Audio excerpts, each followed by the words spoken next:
گوجرانوالہ سے ہمیں کال کر رہی ہیں خدیجہ صاحبہ. جی السلام علیکم. وعلیکم السلام. جی بہت شکریہ آپ نے کال کیا ہے, فرمائیے, حکم کیجیے. میں نے نا ایک خواب دیکھی ہے, خواب میں دیکھ رہی ہوں کہ ایک شادی ہے, تو میں نا اپنی شادی ہے تو میں کہہ رہی ہوں کہ میں نا کپڑے پہن لوں, تو میں نا موتیوں والے کپڑے ہیں, کہتی ہوں یہ پہن لوں, لیکن میں نے پکڑے کوئی اور ہے. تو پھر صحن میں نا ایک مگ جا بنا ہوا ہے, تو میری چچی فوت ہو گئی ہے, تو وہ نا ٹیک لگا کے ادھر لیٹی ہوئی ہے, تو ان کا منہ جیسے پریشان ہوتی ہے تو ایسے ہے, تو وہ میرے گلے لگ کے نا تو رونے لگ گئی ہیں, تو میں بھی رونے لگ گئی ہوں. تو ساتھ ہی نا مولوی کچھ بیٹھے ہوئے ہیں, تو کہتی ہوں نکاح ہو گیا, تو وہ کہتے ہیں ہاں نکاح ہو گیا, نکاح ہو گیا. تو پھر میں گلے مل کے نا تو بس ان سے جدا ہو جاتی ہوں. جی ٹھیک ہے, بہت شکریہ. کچھ پوچھنا چاہیں گے آپ؟ نہیں, بہت شکریہ خدیجہ صاحب آپ نے کال کی. سر فرمائیے اس حوالے سے. شادی کے فنکشن کی تیاری ہے, موتیوں والے سوٹ پہننے کی کوشش, لیکن پکڑ کوئی اور لی ہاں ہے. جی. اور پھر آگے جو ہے نا چچی جو وفات پا چکی ہیں وہ پریشان حال دیکھا ہے, اور پھر ان کے گلے لگ کے روئی ہیں دونوں ایک دوسرے کو. اسی اسرا میں نکاح ہو بھی جاتا ہے, ان کو پتہ بھی نہیں چلتا. مولویوں سے پوچھا, ہاں جی, انہوں نے بتایا کہ ہاں نکاح تو ہو بھی چکا ہے.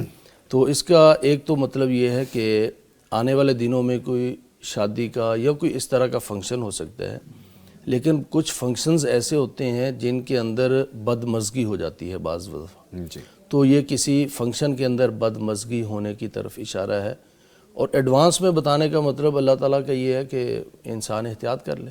ٹھیک ہے. بعض دفعہ شادی وغیرہ کے معاملات کے یعنی جاتے ہم شادی پہ ہیں, جی. جاتے ہم ولیمہ کھانے کے لیے ہیں, لیکن وہاں بیٹھ کر اپنی پرانی رنجشوں کا جب تذکرہ کرتے ہیں تو وہ جو خوشی کا موقع ہوتا ہے وہ ناراضگی اور لڑائی دوبارہ سیڈ ہو جاتا ہے, وہ سیڈ ہو جاتا ہے. تو اس طرح کا اگر کوئی معاملہ ہے تو اس کی طرف توجہ دیں. ٹھیک ہے. اور دوسرا جو چچی ہیں ان کا یوں افسردہ ہونا, یہ ان کے لیے صدقہ کچھ کریں, یہ ان کے لیے دعا کریں, اور پھر ان کا ایک دوسرے کو گلے مل کر رونا, ان کا بھی رونا اور ان کا بھی رونا. تو اس کا مطلب حقیقی معنوں میں بھی ان کے اچھے تعلقات تھے چچی کے ساتھ. ان کی آواز سے لگتا ہے کہ یہ خود بھی بزرگ خاتون ہیں, تو ان کی چچی جو ہے نا اس کا مطلب کافی پہلے سے وفات پا چکی ہیں. تو اچھے تعلقات تھے, یہ اچھے تعلقات کی طرف اشارہ ہے. اور جب ایک دوسرے کے گلے لگ کے رویا جائے تو یہ رونا اگر اس کے اندر چیخ پکار نہیں ہے, یہ محبت کا رونا ہے, اور یہ پیار کا رونا ہے, اور یہ یاد اور کسی کے دیکھنے کے اشتیاق کا رونا ہے. اور جب اس طرح کا رویا جائے وہ غم ہلکا ہوتا ہے, آپ کا بوجھ ہلکا ہوتا ہے. تو ان کی یہ جو کال کرنے والی تھیں, ان کی زندگی میں اگر کوئی پریشانی ہے تو انشاءاللہ اس کے نکلنے اور اس کے ازالے کا وقت ہے. ٹھیک. تو یہ رونا یہ کسی غم کے خاتمے کی طرف اشارہ ہے انشاءاللہ.